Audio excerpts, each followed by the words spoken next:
எல்லாருக்கும் நமஸ்காரம். நான் மருத்துவர் சாய் விஜயபிரியா மதனகோபால், உதவி பேராசிரியராக government Ayurveda medical college and hospital Nagercoil Kanyakumari டிஸ்ட்ரிக்ட்ல ஒர்க் பண்றேன். நான் ஒரு ஆயுர்வேத மருத்துவர். இப்போ சமீப காலமா நீங்க இந்த COVID-19 டிசீஸை பத்தி எல்லாருக்குமே தெரிஞ்சிருக்கும் இல்லையா? ஸோ இந்த COVID-19 இது வராம இருக்கிறதுக்கும், சப்போஸ் வந்தாலும் அதுல இருந்து நம்ம எப்படி அதுல இருந்து வெளியில வர்றதுக்கான சின்ன சின்ன வழிமுறைகள் ஆயுர்வேதத்துல சொல்லியிருக்காங்க. ஸோ அதை உங்களோட இப்ப நான் ஷேர் பண்றேன். ஸோ ஸ்ரீ குருபியோ நமஹா. ஸோ ஃபர்ஸ்ட் ஆயுர்வேதம்னா என்ன? ஆயுர்வேதம்னா அது ஒரு வேதம் தானே, அதுல என்ன இந்த மருத்துவத்தெல்லாம் சொல்லியிருக்க போறாங்க அப்படின்றது இந்த மக்களுக்கு எல்லாருக்குமே ஒரு டவுட் எல்லாருக்குமே இருக்கதான் செய்யும். ஸோ ஆயுர்வேதம் அப்படின்றது நம்ம எல்லாருக்கும் தெரியும், 4 வேதம் இருக்கு இல்லைங்களா? அந்த 4 வேதத்துல அதர்வன வேதத்துல ரிக் யஜுர் சாம அதர்வன வேதம்னு 4 வேதம் இருக்கு. அதுல இந்த அதர்வன வேதத்தோட ஒரு உபவேதம் தான் ஆயுர்வேதம். ஓகேங்களா? ஸோ ஆயுர் வேதம், வேதம் வித் அப்படின்ற ஒரு ரூட்ல இருந்து அந்த சான்ஸ்கிரிட் டேர்ம் வந்திருக்கு. வித் அப்படின்னா டு நோ, நாலேஜ். ஸோ எதை பத்தி தெரிஞ்சுக்கணும்? ஆயுர்வேதம், வேதம்னா நாலேஜ். எதை பத்தி? ஆயுஷ பத்தி. ஆயுஷ் அப்படின்றது ஷரீர, இந்திரிய, சத்துவ, ஆத்ம, இந்த 4த்தையும் சேர்ந்து வச்சதுதான் ஆயுஷ் அப்படின்றது. சரிங்களா? ஷரீரம் நம்ம பாடி, இந்திரிய நம்மளுடைய சென்ஸ் ஆர்கன்ஸ், ஷரீர, இந்திரிய, சத்துவ நம்மளுடைய மனசு, ஆத்மா நம்மளுடைய உயிர், இது 4ம் சேர்ந்ததுதான் ஆயுஷ். இந்த ஆயுஷ பத்தி தெரிஞ்சுக்கிறது தான் ஆயுர்வேதம். ஆயுஷா வேதா ஆயுர்வேதா. நம்மளுடைய உடம்பு, நம்மளுடைய சென்ஸ் ஆர்கன்ஸ், நம்மளுடைய மனசு, ஆத்மா, இது 4 பத்தியும் தெரிஞ்சுக்கிற ஒரு நாலேஜ், ஒரு சயின்ஸ் தான் ஆயுர்வேதம். இப்போ இந்த ஆயுர்வேதத்துல சிகிச்சைகள், அதாவது 2 விதமான சிகிச்சைகள். ஒண்ணு, நோய் வராம இருக்கிறதுக்கான வழிமுறைகளையும் சொல்லியிருக்காங்க. வழிமுறைகள்னா உணவு பழக்க வழக்கங்கள், நம்மளுடைய ஆக்டிவிட்டிஸ், நம்ம எப்படியெல்லாம் இருந்தா நமக்கு நோய்கள் வராம இருக்கும் அப்படின்றதுக்கு சொல்லியிருக்காங்க. ஸோ வராம, அதாவது 2 சிகிச்சைகள் இருக்கு. ஒண்ணு வராம இருக்கிறதுக்கு ஆன ஒரு டைப் ஆஃப் ட்ரீட்மெண்ட், இன்னொன்னு வந்தா அதுல இருந்து நம்ம எப்படி குணமாயி வர்றதுன்றது ஒரு டிசீஸ்க்கான சிகிச்சைகள் சொல்லியிருக்காங்க. சரி, இப்போ நம்ம இந்த கோவிட பத்தி பார்க்கலாம். ஸோ COVID-19 அப்படின்னா கொரோனா வைரஸ் டிசீஸ் 2019 அப்படின்றோம். அதுல கோவிட், கொரோனால இருந்து CO, வைரஸ் அப்படின்றதுல கொரோனான்ற வேர்ட்ல ஃபர்ஸ்ட் 2 லெட்டர் COன்றதும், வைரஸ் அப்படின்ற வேர்ட்ல VI அப்படின்றதையும், டிசீஸ் அப்படின்றதுல ஃபர்ஸ்ட் லெட்டர் Dயும், ஸோ இந்த கோவிட் அப்படின்ற லெட்டரை சேர்ந்து 2019ல இந்த டிசீஸ் வந்ததுனால, ஒரிஜினேட் ஆனதுனால, it has been named as COVID 2019 or COVID-19. And இதை ஒரு பேரிடரா, பேண்டமிக்கா மார்ச் 11 அன்னைக்கு WHO இதை கன்ஃபார்ம், இதை ஒரு பேண்டமிக் டிசீஸ்னு அனௌன்ஸ் பண்ணிருக்காங்க. ஓகே, இப்ப இந்த COVID-19 பத்தி உங்க எல்லாருக்குமே தெரியும். இதுல இப்போ என்னென்ன வழிமுறைகள், இப்ப அரசாங்கம் என்னென்ன நமக்கு சொல்லுது, என்னென்ன சொல்லிட்டு வருது அப்படின்றதெல்லாம் உங்களுக்கு பேசிக்கான விஷயங்கள் உங்களுக்கு தெரியும். எப்படின்னா, வெளியில போயிட்டு வந்த உடனே எப்பயுமே மாஸ்க் யூஸ் பண்றது, ஹேண்ட் சானிடைசர் யூஸ் பண்றது, அட்லீஸ்ட் 20 செகண்ட்ஸ் ஆவது சோப்பை வச்சு கை கழுவுறது, சோஷியல் டிஸ்டன்ஸ் மெயின்டைன் பண்றது. ஸோ இதெல்லாம் உங்களுக்கு தெரிஞ்சிருக்கும். ஓகே, ஸோ இப்போ ஆயுர்வேதத்துல எப்படியெல்லாம் இருந்தா நமக்கு இம்யூனிட்டி நல்லா வரும் அப்படின்றத பத்தி ஒரு சின்னதா ஒரு சில நுணுக்கங்கள் உங்களோட நான் சொல்ல ஷேர் பண்றேன். ஸோ ஃபர்ஸ்ட் என்ன அப்படின்னா, ஃபர்ஸ்ட் பசி, அது ரொம்ப முக்கியம். ஒரு ஆரோக்கியமா இருக்காங்க அப்படின்னா ஒருத்தங்க, அவங்களுக்கு பசின்றது ரொம்ப இருக்கணும். ஒருத்தங்க ஆரோக்கியமா இருக்காங்க அப்படின்னாலே உங்களுக்கு பசி. ஸோ ஃபர்ஸ்ட் நான் பாருங்க, இம்யூனிட்டி அப்படின்னு உங்களுக்கு உங்க உடம்புல எதிர்ப்பு சக்தி, இம்யூனிட்டின்னு நான் சொன்ன உடனே உங்களுக்கு நான் ஃபர்ஸ்ட் சொல்றது என்னன்னா பசி. ஸோ ஆரோக்கியம், பலம், எதிர்ப்பு சக்தி அப்படின்னா இது எல்லாமே எதுல அடங்கி இருக்கு, எதை நம்பி இருக்கு, எதுல சார்ந்து இருக்கு, எது முக்கியம், இந்த ஆரோக்கியம் வேணும், பலம் வேணும், நோய் எதிர்ப்பாற்றல் வேணும் அப்படின்னா இது எல்லாமே எதுல அடங்கி இருக்குன்னா பசி அப்படின்ற ஒரு விஷயத்துல அடங்கி இருக்கு. பசி நல்லா எடுக்கணும். பசி வந்த பிறகுதான் சாப்பிடணும். அது ரொம்ப இம்பார்ட்டன்ட். ஆக்சுவலா என்ன சொல்லியிருக்காங்கன்னா ஒருவேளை சாப்பிடுறவன் யோகி, 2 வேளை சாப்பிடுறவங்க போகி, 3 வேளை சாப்பிடுறவங்க ரோகி. சோ நம்ம ரோகியா இருக்கக்கூடாது, போகியா இருக்கலாம், இல்ல யோகியா இருக்கலாம். ஒரு வேளை சாப்பிட்டா போதும், இல்லைன்னா 2 வேளை. ஒரு வேளை சாப்பிட்டா போதாது. ஏன்னா இப்ப உடல் உழைப்பு இருக்கு, நல்ல ஓடுறோம், பாடுறோம், களைப்புன்னும் போது நம்ம அட்லீஸ்ட் ஒரு நாளைக்கு 2 தடவை சாப்பிடுறது நல்லது. இன்னொரு வாட்டி சொல்றேன், ஒரு வேளை சாப்பிடுறவங்க யோகி, 2 வேளை சாப்பிடுறவங்க போகி, 3 வேளை சாப்பிடுறவங்க ரோகி. ஸோ 2 வேளை நல்லா பசிக்கும் போது 2 வேளை சாப்பிட்டா போதும். சரிங்களா? ஸோ வயிறு முட்டை சாப்பிடணும், வயிறு ஃபுல்லா சாப்பிடணும், அப்பதான் நமக்கு பலம் கிடைக்கும் அப்படின்றதெல்லாம் ரொம்ப தவறான கருத்துக்கள் இருக்கு. சரிங்களா? அதாவது நம்ம வயிறு ஃபுல்லா சாப்பிடவே கூடாது, அரை வயிறு தான் நம்ம சாப்பிடணும். பசியோடு உட்காந்து பசியோடு எழுந்துக்கணும். அரை வயிறு சாப்பிடணும். சாப்பிட்ட அரை வயிறு, ஒரு வயிறை ஒரு 4 போர்ஷனா நம்ம எடுத்துக்கிட்டோம்னா அரை வயிறு சாப்பிடணும். 1/4 பாகம் தண்ணி, நீர் ஆகாரங்கள், மோர், நீர் அதெல்லாம் எடுத்துக்கலாம். மீறி 1/4 பாகம் வெறுமனே இருக்கணும். அப்பதான் அதுக்கு இந்த மூமெண்ட்ஸ், ஸ்டொமக்கு மூமெண்ட்ஸ் கொடுக்கறதுக்கும் நல்ல ஒரு செரிமானம் ஆகிறதுக்கும் அதுக்கான ஒரு கண்டிஷனை கிரியேட் பண்றது அப்பதான். எப்பன்னா அரை வயிறு சாப்பிட்டு ஒரு 1/4 வயிறு நீர் ஆகாரங்கள் இருந்து 1/4 வயிறு காலியா இருந்தாதான் ஈஸியா செரிமானம் ஆகும் நம்ம சாப்பிடுறது. சோ அதனால ஃபர்ஸ்ட் பசி வந்த பிறகுதான் சாப்பிடணும். 2 வேளை சாப்பிட்டா போதும். இல்ல நல்லா பசிக்குது, எனக்கு அதுக்கு தகுந்த உடல் உழைப்பு இருக்கு அப்படின்னா 3 வேளை சாப்பிடலாம், 4 வேளை கூட சாப்பிடலாம், 5 வேளை கூட சாப்பிடுங்க. ஆனா பசி வரணும். பசி இல்லாம சாப்பிடுறது எல்லா நோயையும் நம்ம கதவை திறந்து வெத்தலை பாக்கு வச்சு அழைக்கிற மாதிரி. 1 கோடி ரூபாய் கொடுத்தா கூட உங்களுக்கு பசி இல்லைன்னா சாப்பிடக்கூடாது.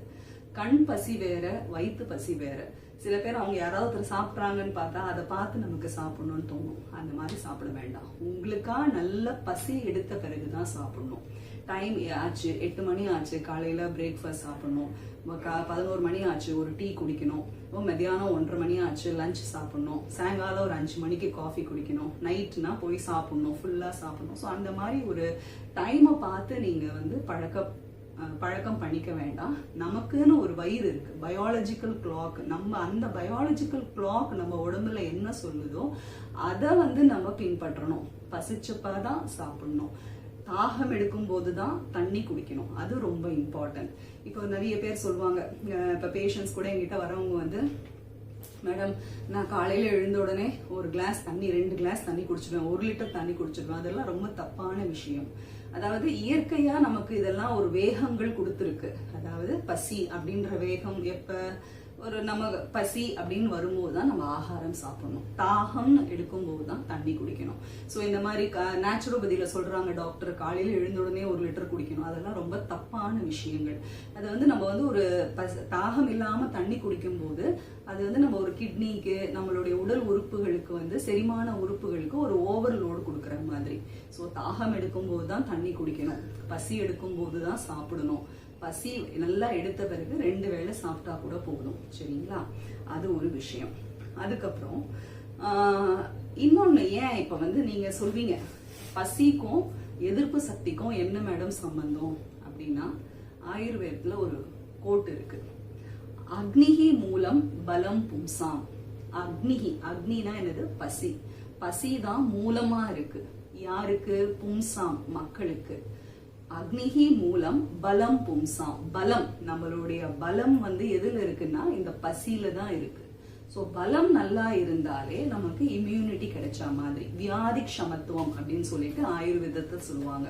வியாதி பல விரோதித்துவம், வியாதி உட்பாத பிரதிபந்தகத்துவம். அதாவது இந்த இம்யூனிட்டி அப்படின்றத ஆயுர்வேதத்துல என்ன சொல்றாங்கன்னா, வியாதி பல விரோதித்துவம். வியாதி ஏதாவது ஒண்ணு வந்துருச்சுன்னா அதுக்கு விரோதியா ஆக்ட் பண்ணி அதை கண்ட்ரோல் பண்ணும்.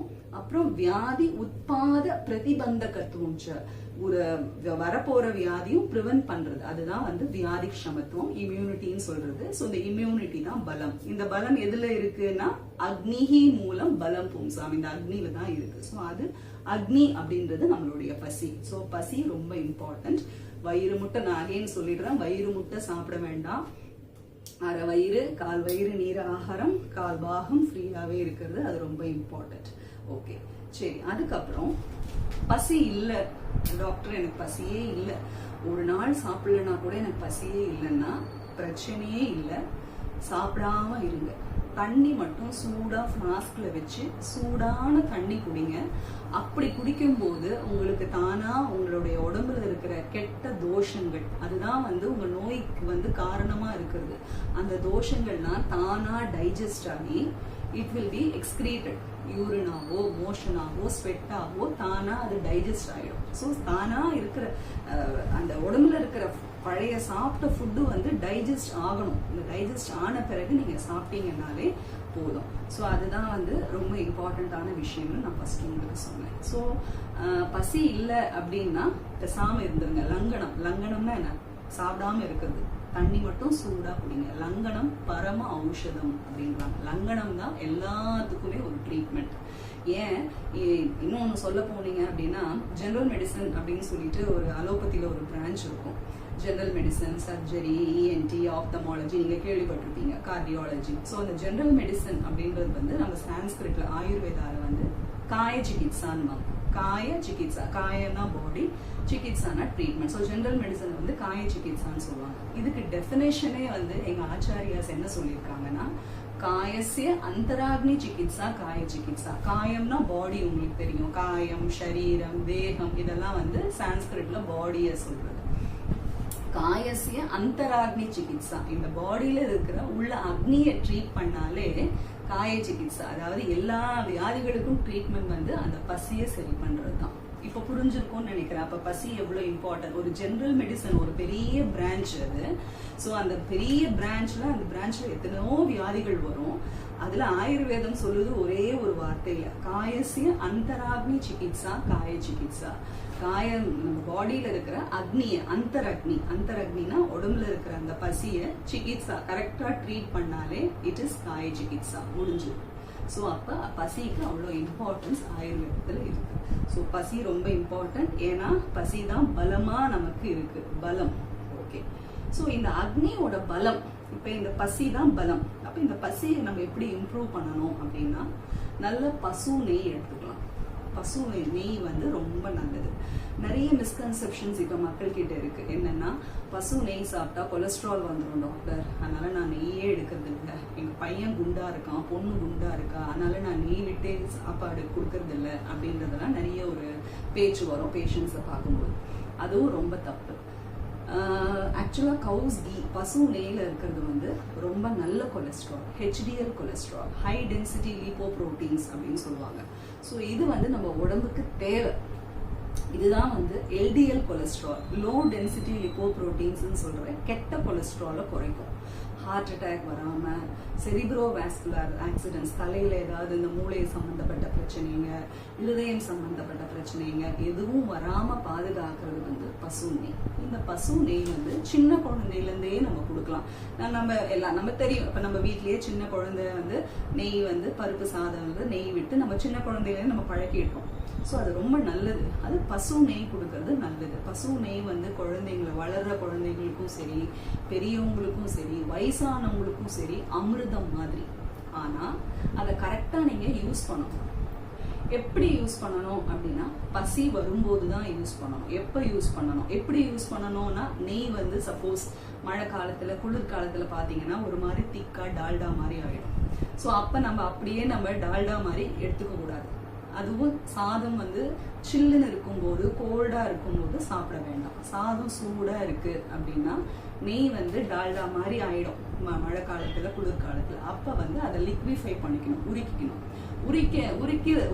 உருக்கிறது அப்படின்றது வந்து டைரக்டா வந்து நம்ம ஒரு கிண்ணத்துல எடுத்து அதை டைரக்டா வந்து நம்ம ஸ்டவ்ல ஹீட் பண்ணக்கூடாது. அதை வந்து ஒரு கிண்ணத்துல எடுத்தோ இல்ல ஒரு டம்ளர்ல எடுத்தோ அந்த டம்ளரை வந்து வெந்நீர்ல வச்சு அதை உருக்கணும். ஸோ அந்த மாதிரி உருக்கின நெய் யூஸ் பண்றது எந்த கொலஸ்ட்ராலும் வராது, அஜீரணம் வராது, இன்டைஜஷன் வராது, கேஸ் ஃபார்மேஷனோ ஃபிளாட்டுலன்ஸோ அந்த மாதிரி எதுவுமே வராது. ஸோ நெய் வந்து பசு நெய் நல்லதுன்னு சொன்னேன். எப்படி உபயோகிக்கணும்ன்றத சொல்லிட்டேன். லிக்விஃபை பண்ணி தான் யூஸ் பண்ணணும். சூடா இருக்கும்போது தான் சாப்பிடணும். ஏன்னா சாதம் சூடா இருக்கும்போது தான் அதோட அப்சார்ப்ஷன் நல்லா இருக்கும். சரிங்களா? ஸோ இது எப்போ சாப்பிடணும் அப்படின்னாலும் நல்லா பசி எடுக்கும் போது தான் இந்த மாதிரி பசு நெய்யெல்லாம் விட்டு சாப்பிடணும். பசிக்காம சாப்பிடவே கூடாது. பசிச்ச பிறகுதான் சாப்பிடணும். அதுவும் சாப்பிடும் போது இந்த மாதிரி சாதம் சூடா இருக்கணும். நெய்யை வந்து உருக்கி யூஸ் பண்ணணும். சித்தர்கள் சொல்லியிருக்காங்க, நீரை சுருக்கி நெய்யை உருக்கி மோரை பெருக்கி உண்ண வேண்டும்னு சொல்லிட்டு, நீரை வந்து சுருக்கணும். நல்ல தண்ணிய காய்ச்ச நல்லா காய்ச்சி குடிக்கும் போது நமக்கு வந்து அந்த தண்ணி வந்து it becomes very light to digest. சீக்கிரமா அது வந்து ஜீரணம் ஆயிடும். சீக்கிரமா ஜீரணம் பண்ணும். நம்மளுடைய உடல் உறுப்புகள் எல்லாத்தையும் கிளீன் பண்ணும். முக்கியமா வந்து நம்மளுடைய யூரினரி பிளாடரை வந்து அது வந்து சரி பண்ணும். ஸோ வெந்நீர், உஷ்ண ஜலம் வந்து அவ்வளோ நல்லது, அமிர்தம் மாதிரி நம்ம உடம்புக்கு. ஸோ உஷ்ண ஜலம் வந்து குடிக்கிறது, ஸோ அந்த உஷ்ண ஜலம் குடிக்கிறது நல்லது. ஸோ நெய் சாப்பிட்ட பிறகு, சாதம் சூடா இருக்கும்போது நெய் விட்டுக்க சொன்னேன். சாப்பிட்ட பிறகும் தண்ணி சூடா குடிக்கிறது நல்லது. அப்பதான் வந்து அந்த நெய் நல்லா ஜீரணமாகும். சரிங்களா? ஸோ அதனாலதான் நெய்யை வந்து உருக்கணும். நெய்யை உருக்கி நீரை சுருக்கணும். நல்ல பாயில்டு வாட்டர் வந்து நமக்கு வந்து ரொம்ப நல்லது. நம்மளுக்கு வந்து நம்ம தோஷாஸ் எல்லாத்தையும், வாதம் பித்தம் கபம்னு சொல்ற தோஷாஸை கம்மி பண்ணும். அதுக்கப்புறம் வந்து பசியை தூண்டும். முக்கியமா எல்லா உடல் உறுப்புகளையும் சுத்தம் பண்ணும். ஸோ நீரை சுருக்கி நெய்யை உருக்கி மோரை பெருக்கி உண்ண வேண்டும். மோரை பெருக்கணும். மோரை வந்து நல்லா கடையணும். மோர் சேர்த்துக்கோங்க டாக்டர் அப்படின்னு சொன்னா எப்படி சேர்த்துப்பீங்க அப்படின்னு நம்ம கேட்டோம் நான் பேஷண்ட்ஸ் கிட்ட. அது ஒன்றும் இல்லை டாக்டர், சாதம் போட்டுப்பேன், தயிர் போட்டுப்பேன், கொஞ்சம் தண்ணி சேர்த்து கலந்து சாப்பிட்ருவேன் அப்படின்வாங்க. அது கூட ரொம்ப தப்பு. மோரை வந்து நல்லா கடையணும். நல்ல மோரை வந்து கடைய தான் வந்து அதுக்கு மருத்துவ குணம் வரும். மெடிசினல் பொட்டன்சி வந்து மோருக்கு எப்ப வரும் அப்படின்னா, நல்ல நெக்டர் மாதிரி அமிர்தத்துக்கு ஈக்குவலா சொல்லியிருக்காங்க ஆயுர்வேதத்துல. வந்து மோரை வந்து அமிர்தத்துக்கு ஈக்குவலா சொல்லியிருக்காங்க. அது எப்ப அமிர்தம் ஆகும் அப்படின்னா, நீங்க கடைய தான் மோர் வந்து அமிர்தம் போல மருத்துவ குணம் அதுக்கு வரும். மோர் வந்து கடையும் போது அதுல கொஞ்சம் இஞ்சி, மிளகுத்தூள், கருவேப்பிலை இதெல்லாம் கூட அரைச்சி போட்டு குடிக்கலாம். ஸோ மோரை வந்து பெருக்கி உண்ண வேண்டும். நீரை சுருக்கி மோரை பெருக்கி நெய்யை உருக்கி உண்ண வேண்டும். ஸோ பசு நெய் கூட சாப்பிட்றது நல்லது. பசு நெய் வந்து அவ்வளோ இம்யூனிட்டியை டெவலப் பண்ணும் உங்களுக்கு. ஸோ அது ரொம்ப இம்பார்ட்டன்ட். அதுக்கப்புறம் பார்த்தீங்கன்னா ஃபர்ஸ்ட் இது வந்து சாப்பாடு விஷயத்த சொல்லிட்டேன். அதுக்கப்புறம் வந்து பெஸ்ட் ஒரு ஃபுட்டு ஆயுர்வேதத்தில் என்ன சொல்றாங்க அப்படின்னா, பயிறு கஞ்சி. ஸோ ஃபர்ஸ்ட் வந்து ஃபுட்டு பசி சொன்னேன். அதுக்கப்புறம் வந்து உங்களுக்கு வாட்டரை பத்தி, உஷ்ண ஜலத்தோட குவாலிட்டி சொன்னேன், நெய்யோட குவாலிட்டி சொன்னேன். அடுத்தது ஒரு பயிறு கஞ்சி. பயிறு கஞ்சினா வந்து பச்சை பயிறு,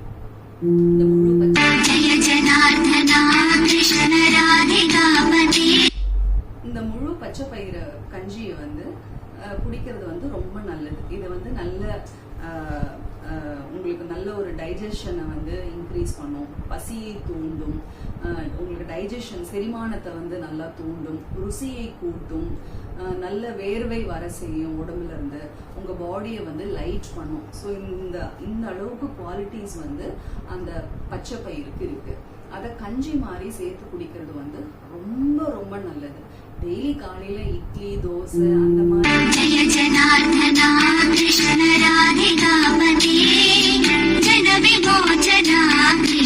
ஓகேங்களா.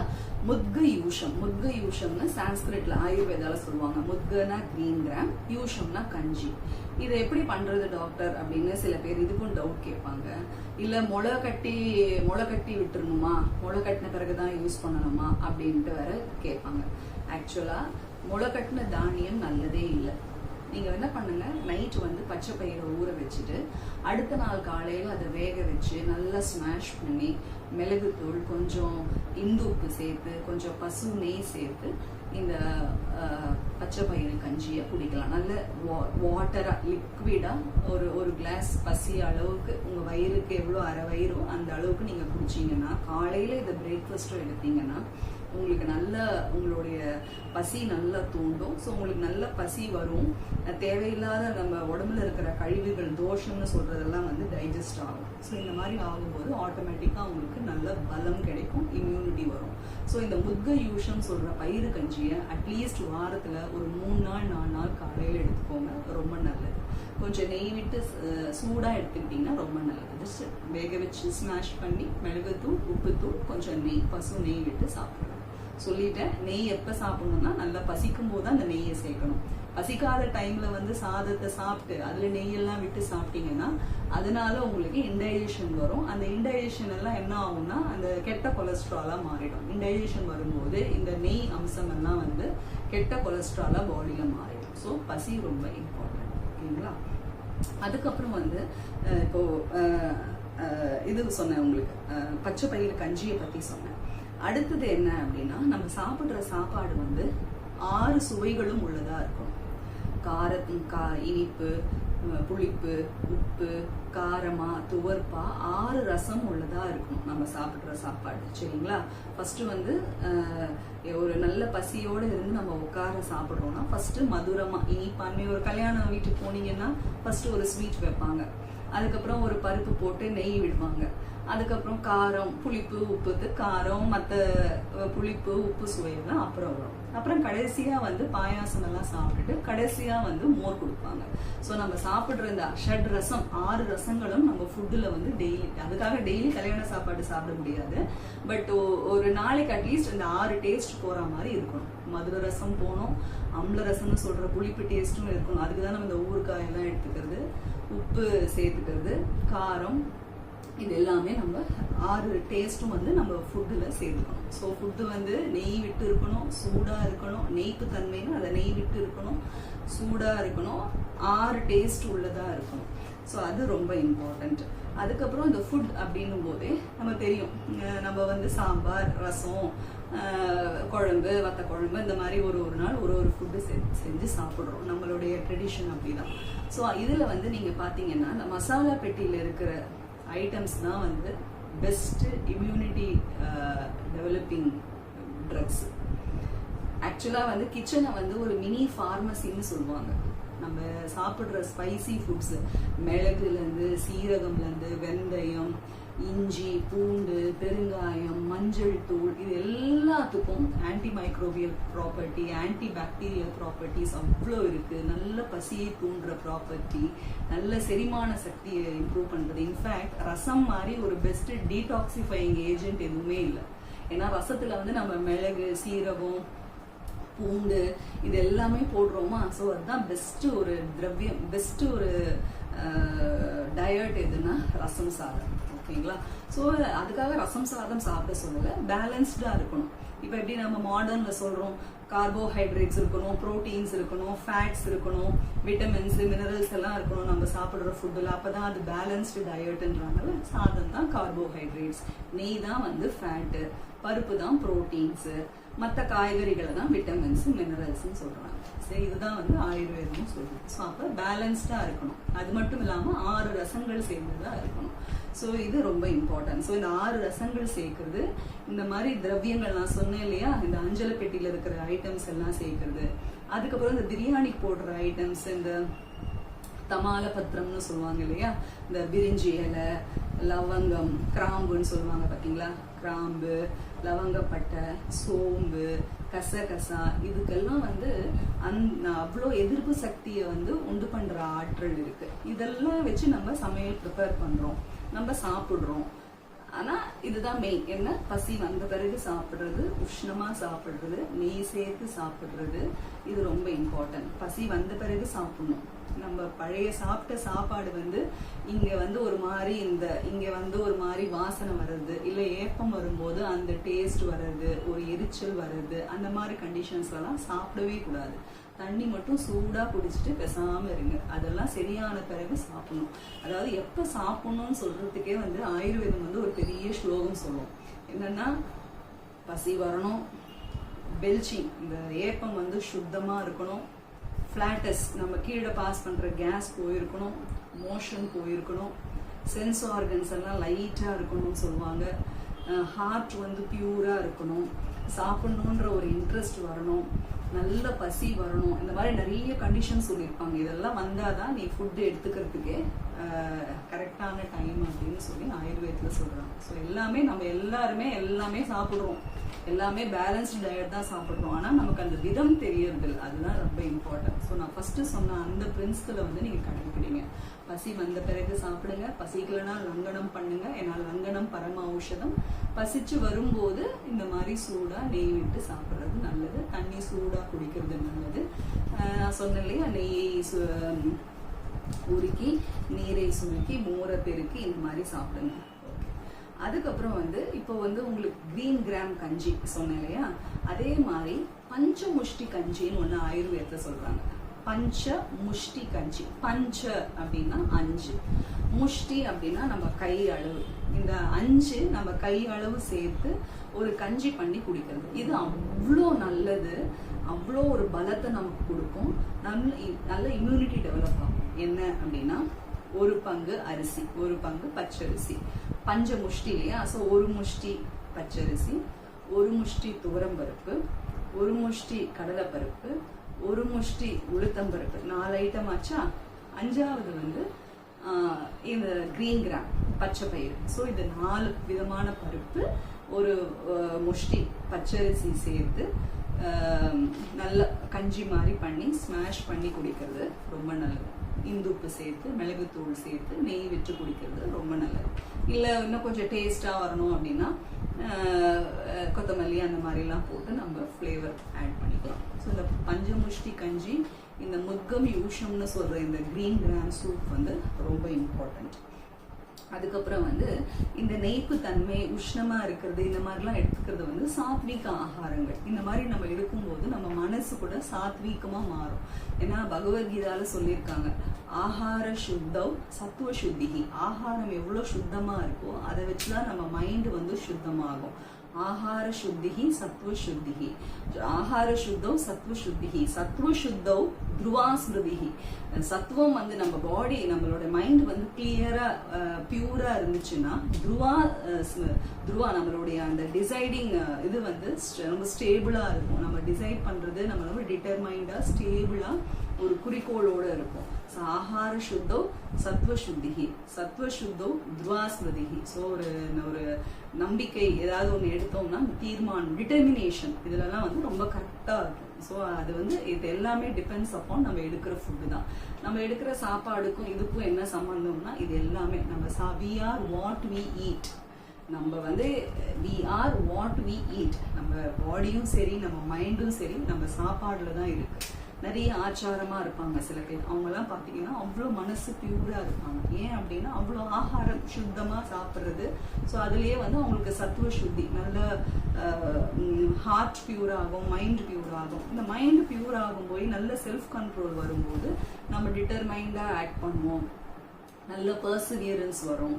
ஸோ இது வந்து ரொம்ப ரொம்ப முக்கியமான ஒரு விஷயம் ஆயுர்வேதத்துலேயும் சரி, பகவத்கீதால எல்லாத்துலேயுமே. ஸோ சாத்வீக ஆகாரங்கள் எடுக்கிறது நல்லது. ராஜசீக ஆகாரம், தாமசீக ஆகாரம்னா ரொம்ப காரம், புளிப்பு, உப்பா சாப்பிட்றது, பழைய சாப்பாடு சாப்பிட்றது, ஃப்ரிட்ஜில் வச்சது, இதெல்லாம் வந்து இது தூக்கத்தை உண்டு பண்ணும், கோபத்தை ஜாஸ்தி பண்ணும். ஸோ இதெல்லாம் வந்து நம்ம அவாய்ட் பண்ணுறது நல்லது. அது மட்டும் இல்லாமல் அது நம்ம பாடியில் உள்ள இம்யூனிட்டியும் கம்மி பண்ணும்.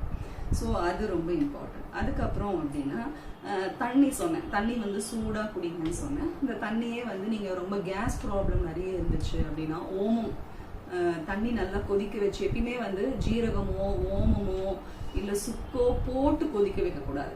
ஃபர்ஸ்ட் தண்ணியை நல்லா கொதிக்க வச்சிடணும், அதுக்கப்புறம் தான் நம்ம போடணும் ஜீரகமோ ஓமமோ. அது நான் சொல்றேன் எந்தெந்த கண்டிஷன்ல இருக்கு. ஏன்னா வந்து இந்த மாதிரி ஜீரகம் ஓமத்துல இருக்கிறதெல்லாம் வந்து வாலடைல் ஆயில்ஸ், அதெல்லாம் வந்து நம்ம போட்டு கொதிக்க வைக்கும் போது அது வேப்பரைஸ் ஆகிடும். ஸோ அதனால வந்து தண்ணியை நல்லா கொதிக்க வச்சுட்டு சீரகம் போடலாம்.